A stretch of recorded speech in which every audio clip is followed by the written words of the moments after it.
So there were three major parts to the policy: the all-out ban of protests indoors, the requirement that clubs and organizations promoted inclusivity, and the requirement that posters and university-sponsored events also promoted inclusivity.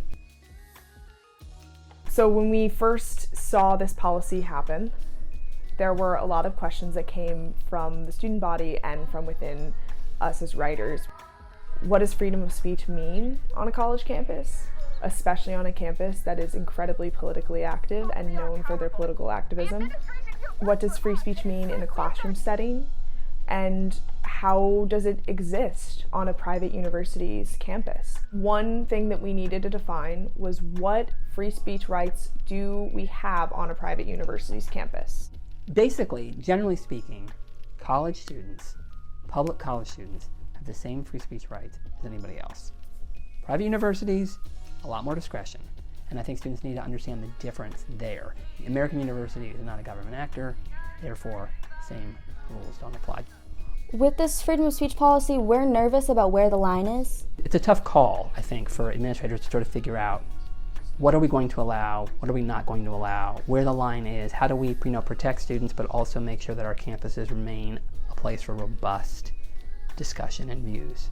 I think the biggest conversation is a frustration with the university with the administration for choosing to prioritize respectability and the status quo over what is a campus that thrives on protest and thrives on fighting for better. I think for me though, I do appreciate that there's recognition that the acceptance of the idea that we're allowed to go to class, right? Without worrying for our safety. I would not want to be walking around with a Star of David on through a protest. And if the protest was on the quad, or the protest was in front of the president's office, or the protest was on Capitol Hill, I can go avoid that. I have things I have to be in SIS for.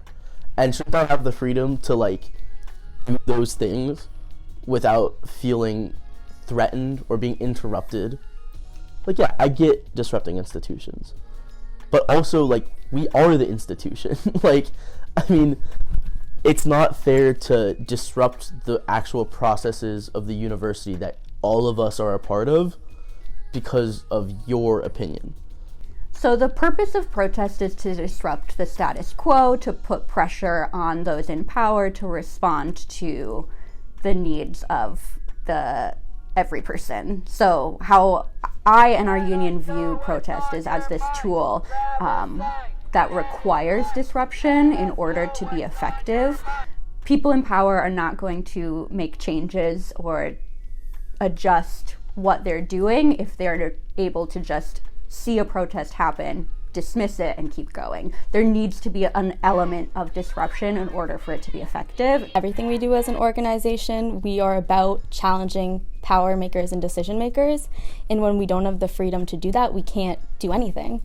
A lot of our work is challenging the administration, challenging the fossil fuel industry, people with power and people with the power to censor, and people with the power to dictate what we can and cannot say. So when we don't have the freedom to challenge those people, and when we have restrictions placed against us, we cannot operate as a hub. These new limitations led to conversations about intersectionality. Their policy stating that we cannot put anything on our posters that isn't exactly and directly tied to our mission means that they are determining what our mission is. And yes, we're a climate justice group, but again, climate justice, environmental justice is so tied to race and class issues, and you cannot separate them. We are not just here to save the polar bears. We are not here just to stop the water from rising. We're here for human beings and to protect human beings from climate disasters. And that absolutely involves issues and social movements related to race and class. So telling us what we can and cannot say in regards to that is extremely dangerous, and it's censorship, and it's preventing us from working as a hub to fight for the issues that we're fighting for. These conversations brought up the question of what is the purpose of AU as a university. At a certain point, like, it's like you can swing your arm until you hit my face, right? You have the freedom to do what you want until it starts affecting the freedom of other people. And at a university, people should have the right to study in peace.